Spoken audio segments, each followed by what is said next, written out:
Welcome back प्रिय बच्चों। इस समय हम कॉम्प्लेक्स सेंटेंस का निर्माण सीख रहे हैं। कॉम्प्लेक्स सेंटेंस के निर्माण में दो क्लॉज का होना जरूरी है, एक प्रिंसिपल क्लॉज और दूसरी सबऑर्डिनेट क्लॉज।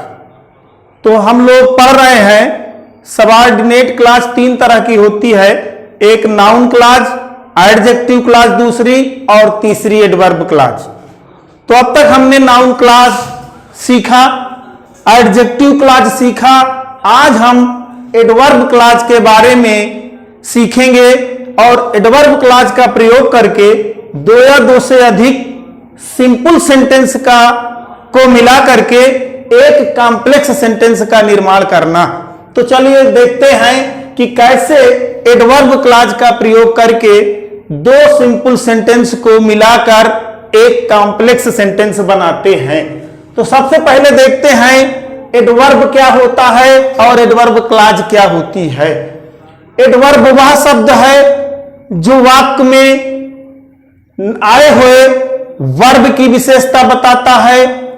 एडवर्ब वह शब्द है जो एडजेक्टिव की विशेषता बताता है। एडवर्ब वह शब्द है जो एडवर्ब की विशेषता बताता है।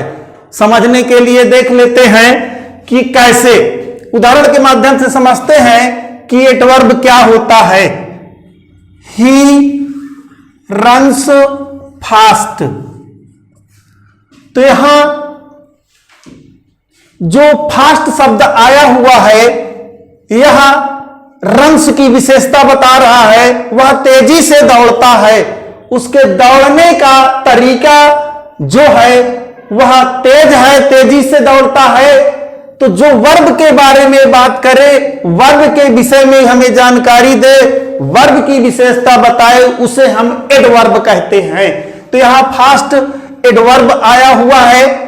और इसी के साथ एक और देख लीजिए, ही रन्स वेरी फास्ट।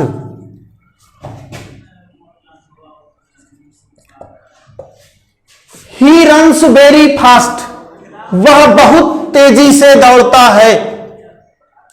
तो चूंकि ये फास्ट एडवर्ब है और ये वेरी फास्ट के पहले लगा है और वेरी फास्ट के बारे में बता रहा है, तो जो एडवर्ब की विशेषता बताए उसे भी हम एडवर्ब कहते हैं। यहां फास्ट एडवर्ब है, एडवर्ब की विशेषता बता रहा है वेरी, फास्ट विशेषता बता रहा है रन की, और वेरी जो है ये विशेषण है किसका, फास्ट का।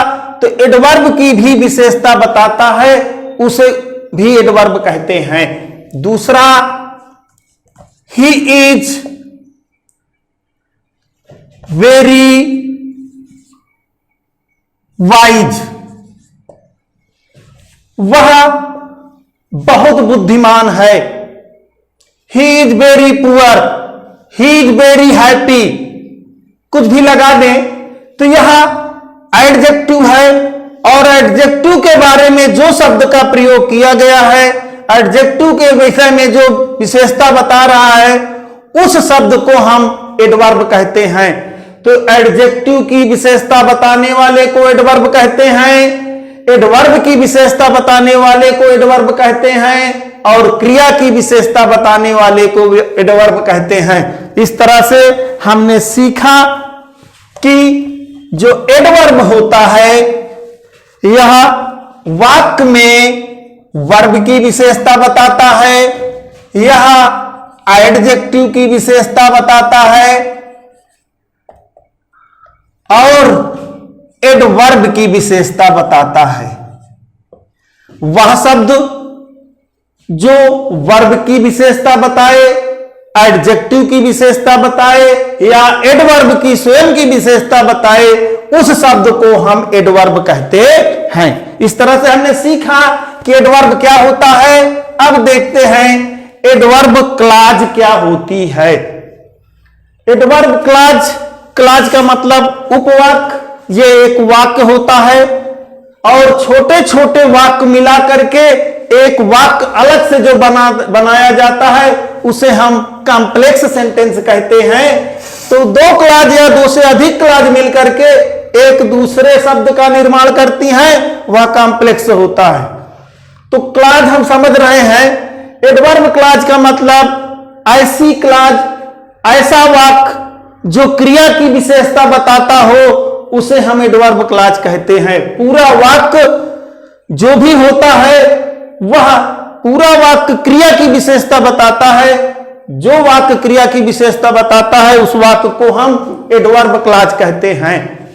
एडवर्ब क्लॉज कई रूपों में विभाजित किया गया है एडवर्ब क्लॉज को, और मुख्यतः हम इसके 9 रूपों के बारे में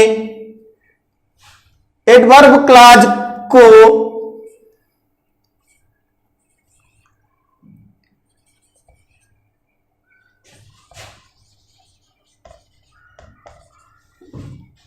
नौ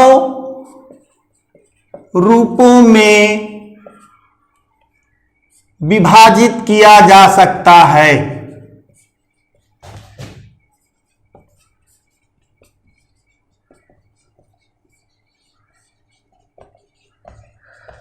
एडवर्ब क्लॉज 9 रूपों में विभाजित किया जा सकता है, और वो कौन कौन सी है उनको हम देखते हैं। तो पहला है टाइम, दूसरा है प्लेस, तीसरा है रिजल्ट,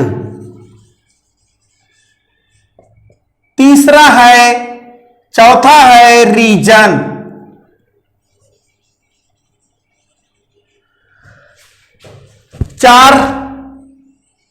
पांचवा है कंडीशन,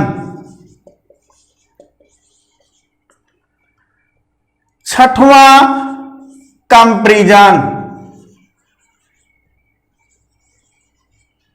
नंबर 7 कंट्रास्ट, और नंबर 8 पर्पज, और अंतिम एडवर्ब क्लॉज है मैनर। तो एडवर्ब क्लॉज को 9 रूपों में विभाजित किया जा सकता है। वे हैं टाइम बताने वाले क्लॉज, और स्थान बताने वाले क्लॉज, रिजल्ट परिणाम बताने वाले, रीजन कारण बताने वाले, कंडीशन शर्त बताने वाले, कंपैरिजन तुलना बताने वाले क्लॉज, कंजक्शन कंट्रास्ट विरोध बताने वाले कंजक्शन, और पर्पज उद्देश्य बताने वाले कंजक्शन, और मैनर तौर तरीका या ढंग बताने वाले कंजक्शन। अब हम एक एक करके इनको अलग ढंग से पढ़ेंगे। तो सबसे पहले हम पढ़ते हैं एडवर्ब क्लॉज का पहला है adverb clause of time. Adverb clause of time के अंतर्गत कौन कौन से कंजक्शन आते हैं? कंजक्शन कंजक्शन वह शब्द है जो 2 वाक्यों को जोड़ने के लिए प्रयोग किया जाता है। 2 या 2 से अधिक वाक्यों को जोड़ने के लिए जिस शब्द का प्रयोग किया जाता है वह कंजक्शन होता है। इसका पहला है बिफोर, आफ्टर। बिफोर का मतलब के पहले, आफ्टर का मतलब के बाद,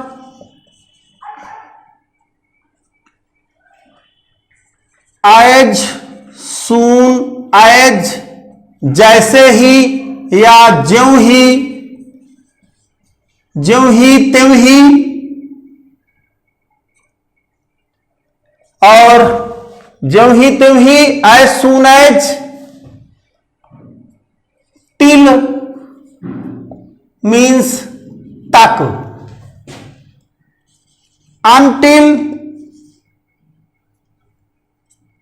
अनटिल का मतलब जब तक कि नहीं, थोड़ा सा बीच में और शब्द रहेंगे फिर नहीं रहेगा। जब हिंदी में अर्थ निकालेंगे तो इसका यह अर्थ निकलेगा, और चूंकि हम टाइम के बारे में ही पढ़ रहे हैं तो हेन का मतलब जब, हेन इवर जब कभी। इस तरह से हम एडवर्ब क्लॉज ऑफ टाइम के कंजक्शन के बारे में सीखते हैं। अब इनके एक एक करके इनके बारे में उदाहरण देखते हैं। तो सबसे पहले हम देखते हैं बिफोर के बारे में। नंबर उदाहरण के अनुसार का प्रयोग करके दो या दो से अधिक वाक्यों को जोड़ करके कॉम्प्लेक्स सेंटेंस बनाना, और किसका प्रयोग करके, एडवर्ब क्लॉज ऑफ टाइम। तो सबसे पहले उदाहरण दिया जा रहा है बिफोर का, द डॉक्टर केम। एक वाक्य ये हुआ, दूसरा वाक्य ये हुआ, the patient had died. Doctor आया, रोगी मर चुका था। दो वाक्य को जोड़ करके एक कॉम्प्लेक्स सेंटेंस का निर्माण कर रहे हैं, और टाइम कंजक्शन का प्रयोग करके। तो दोनों वाक्यों को मिला करके देखते हैं हिंदी में। डॉक्टर आया यानी डॉक्टर के आने से पहले रोगी मर चुका था। डॉक्टर के आने से पहले रोगी मर चुका था, तो पहले शब्द आ रहा है। जो शब्द इसमें से सटीक बैठे उसी को हम जोड़ने में प्रयोग कर लेते हैं। डॉक्टर आया, रोगी मर चुका था। डॉक्टर के आने से पहले रोगी मर चुका था। तो सबसे पहले हम पास्ट परफेक्ट वाला टेंस लिखते हैं, और फिर जोड़ने के लिए पास्ट इंडिफिनिट तो लिखते हैं। यह बनेगा हमारा complex, the patient had died. रोगी मर चुका था बिफोर द डॉक्टर केम। तो दो क्लॉज मिल गई। एक क्लॉज प्रिंसिपल क्लॉज है, दूसरी सबऑर्डिनेट क्लॉज है। प्रिंसिपल क्लॉज वह है जो मुख्य वाक्य होता है और जिसमें कंजक्शन का प्रयोग नहीं होता, और जिसमें कंजक्शन का प्रयोग होता है बिफोर कंजक्शन है, और यह वाक्य हमारा सबऑर्डिनेट क्लॉज है और यह प्रिंसिपल क्लॉज है। अर्थ मिलाकर देखते हैं। Patient had died before doctor came. Doctor के आने से पहले रोगी मर चुका था। और देखते हैं, इसी को हम ऑर्डर बदल दें तो आफ्टर का भी प्रयोग कर सकते हैं। कैसे? यानी डॉक्टर के आने से पहले रोगी मर चुका था, अब रोगी के मरने के बाद डॉक्टर आया। अगर इसका स्थान बदल दे तो हम आफ्टर लगा सकते हैं। स्थान का मतलब इसको पहले लिख दे और इसको बाद में लिख दे, तब बीच में हम आफ्टर का प्रयोग कर सकते हैं। जैसे देखिए, द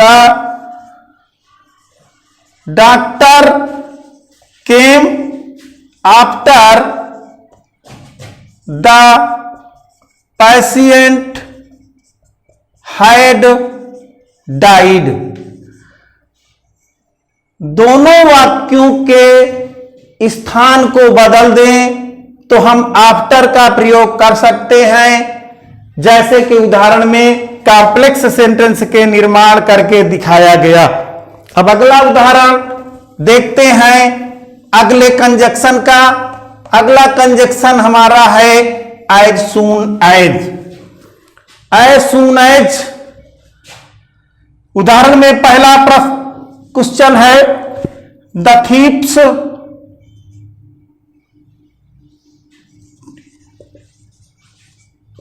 सा द पुलिस। चोरों ने पुलिस को देखा। They ran away at once. वो तुरंत भाग गए।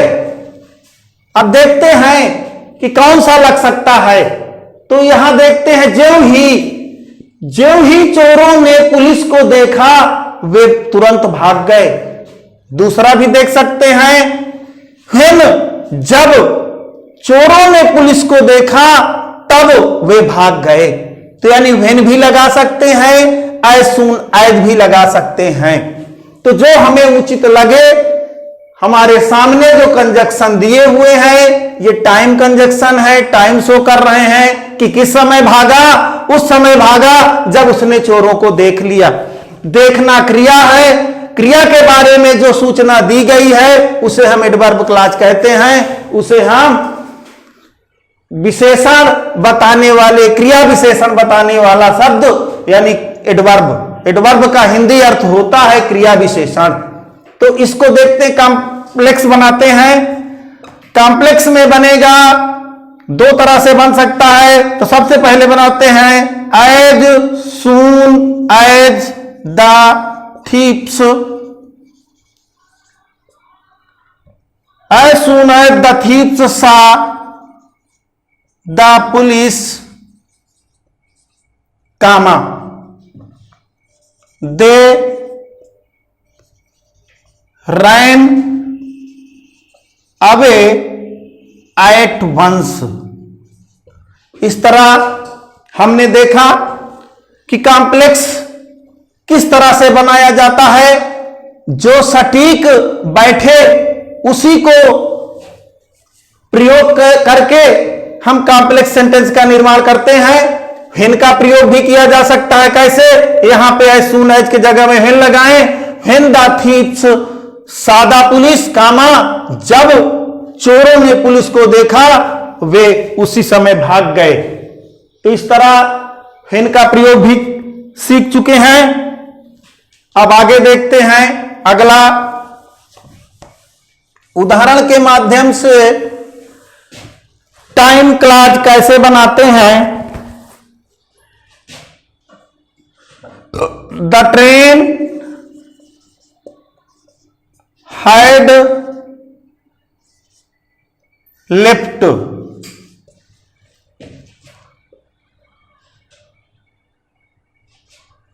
रेलगाड़ी जा चुकी थी।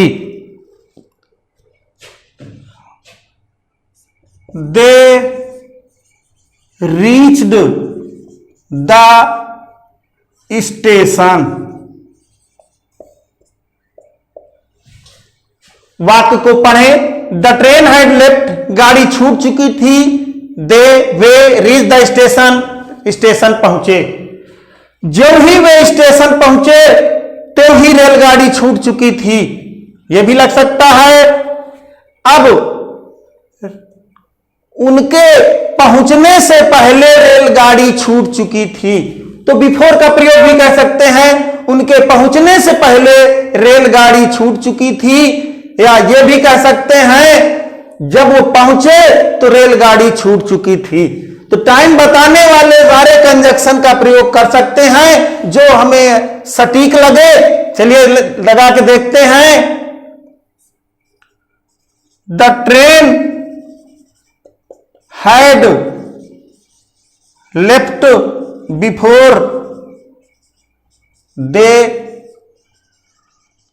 Reached the station. हम दूसरे का प्रयोग भी कर सकते हैं। When they reach the station comma the train had left, जब वो स्टेशन पहुंचे रेलगाड़ी जा चुकी थी। एज सून एज का प्रयोग भी कर सकते हैं, आफ्टर का प्रयोग भी कर सकते हैं। इस तरह हमने देखा कि दो या दो से अधिक वाक्यों को जोड़ने के लिए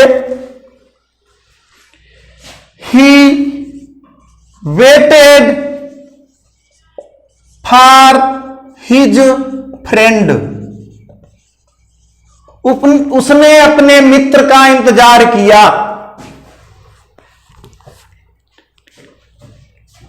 ही वेटेड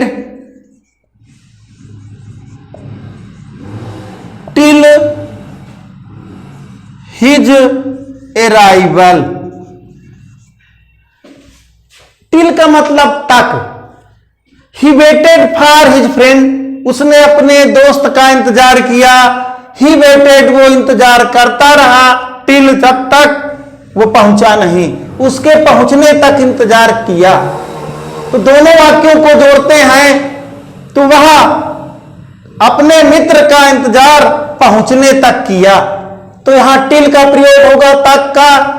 कैसे देखिए, he waited for his friend till, he waited हो चुका है टिल हिज अराइवल। अगर हिज अराइवल लिख दिया जाता है तो यह कॉम्प्लेक्स सेंटेंस नहीं बनेगा बल्कि सिंपल हो जाएगा, क्योंकि नियम है कॉम्प्लेक्स सेंटेंस के लिए कि दो क्लॉज का होना जरूरी है। एक क्लॉज तो बन रही है he waited for his friend, दूसरी क्लॉज भी होनी चाहिए। और क्लॉज तभी बनती है जब उसमें सब्जेक्ट भी हो और वर्ब भी हो। तो ये ना सब्जेक्ट है ना वर्ब है, इसलिए ये क्लॉज नहीं बन पा रही है टिल हिज अराइवल से। वाक्य तो कंप्लीट हो रहा है लेकिन क्लॉज दो नहीं बन पा रही है, तो कॉम्प्लेक्स के बजाय अन्य बन जा रहा है। तो कॉम्प्लेक्स सेंटेंस हम निर्माण कर रहे हैं, इसलिए हम हिज को सब्जेक्ट बनाएंगे और अराइवल को बनाएंगे वर्ब। तो हिज का सब्जेक्ट हो गया ही, अराइवल माने पहुंचना, अराइव इसका हो गया वर्ब, अराइव्ड। क्योंकि टेंस यहां पास्ट में है तो ये भी पास्ट में होगा। इस तरह से हो गया he waited for his friend till he arrived, पहुंचने तक उसने अपने दोस्त की प्रतीक्षा दोस्त के पहुंचने तक किया। यहां अनटिल भी कर सकते हैं जिसका आंसर आएगा जब तक कि नहीं। इस तरह हमने देखा एडवर्ब जो क्लॉज है वो टाइम को, अब हम इसके स्थान पे एक और क्लॉज को देखेंगे, वो है प्लेस। प्लेस के अंतर्गत वेयर मीन्स जहां, एक अगला कंजक्शन वेयर एवर, जहां कहीं। जो स्थान के बारे में जो क्लॉज सूचना दे, विशेषता बताए, वहां हम वेयर कंजक्शन या वेयर एवर कंजक्शन का प्रयोग करते हैं दो या दो से अधिक वाक्यों को जोड़ने के लिए। उदाहरण के लिए देखिए, he lives at a place, he lives at a place, nobody lives there. दो या दो से अधिक सिंपल सेंटेंस हो तो दोनों को मिलाकर कॉम्प्लेक्स कैसे बनाते हैं? He lives at a place, वह एक स्थान पे रहता है। नोबॉडी लिव्स देयर, कोई भी वहां नहीं रहता है। तो इसको हिंदी में जोड़ते हैं तो आसान हो जाएगा। नोबॉडी लिव्स देयर, कोई भी आदमी वहां नहीं रहता जहां वह रहता है। कोई भी आदमी वहां नहीं रहता जहां वो रहता है। तो यहां वेयर शब्द लग रहा है तो सबसे पहले लिखें principal clause, nobody lives there. There लिखना चाहे तो लिखें, और ना भी लिखें तो भी काम चल जाएगा। इसके बाद हेयर लगाकर जोड़ दीजिए, हेयर ही लिव्स। अर्थ निकलेगा नो बॉडी लिव्स देयर, कोई वहां नहीं रहता जहां वो रहता है। तो ये जो जहां है कंजक्शन है, यह प्लेस के बारे में सूचना दे रहा है, एडवर्ब क्लॉज ऑफ प्लेस है। और जो प्लेस स्थान के बारे में सूचना दे, जो वाक्य हमें स्थान के बारे में जानकारी दे, उस वाक्य को हम एडवर्ब क्लॉज ऑफ प्लेस कहते हैं, एडवर्ब कहते हैं। अगला उदाहरण देखें, नेहरू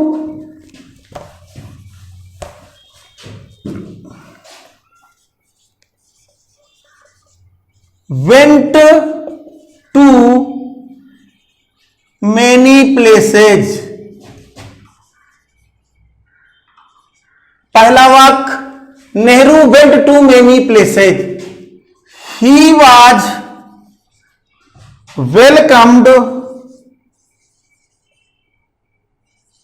everywhere।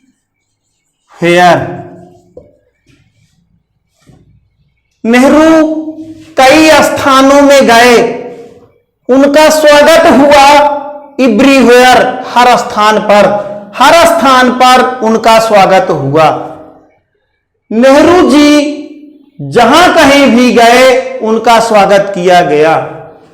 तो नेहरू जी का स्वागत किया गया जहां भी वो गए, जहां कहीं भी वो गए नेहरू जी का स्वागत किया गया।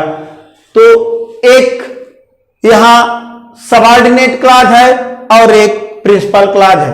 तो सबसे पहले होता है कि नेहरू जी का स्वागत किया गया जहां कहीं भी वो गए, तो सबसे पहले प्रिंसिपल क्लॉज यहां ही आया हुआ है, वो है नेहरू के लिए आया हुआ है। नाउन के लिए जो यूज किया जाता है स्थान पे उसे हम प्रोनाउन कहते हैं, और जब शुरू में उसे दर्शाया जाता है तो फिर नाउन ही लिखा जाता है। Nehru was welcomed, Nehru was welcomed, Nehru का स्वागत किया गया। wherever, जहां कहीं, he went, जहां कहीं भी वो गए नेहरू का स्वागत किया गया, जहां कहीं भी वो गए। Nehru was welcomed wherever he went। ये wherever क्या है? ये एडवर्ब क्लॉज ऑफ प्लेस है। समय के बारे में बता रहा है, वो स्थान के बारे में बता रहा है कि कहां कहां उनका स्वागत हुआ। ये स्थान सूचक एडवर्ब है, एडवर्ब क्लॉज ऑफ प्लेस कहते हैं। यह स्थान के बारे में सूचना देता है, जो स्थान के बारे में जानकारी दे उसे हम एडवर्ब क्लॉज ऑफ प्लेस कहते हैं। I went there, I went there, he followed me।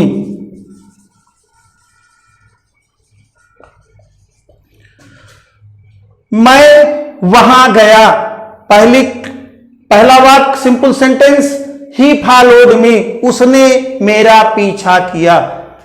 उसने मेरा पीछा किया जहां कहीं मैं गया।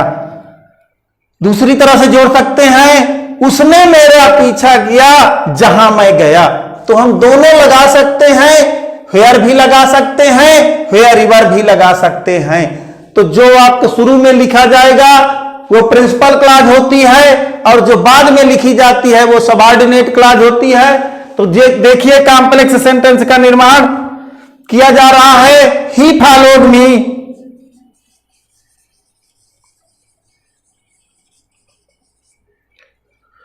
वेयर आई वेंट, वह मेरे साथ साथ गया जहां मैं गया। यहां वेयर एवर भी लगा सकते हैं, वह मेरे साथ साथ गया जहां कहीं मैं गया। इस तरह से एडवर्ब क्लॉज ऑफ प्लेस को हमने सीखा। देखें तो दो या दो से अधिक वाक्यों को जोड़ करके हम एक वाक्य बनाना सीख रहे हैं। कितना टाइम हो गया?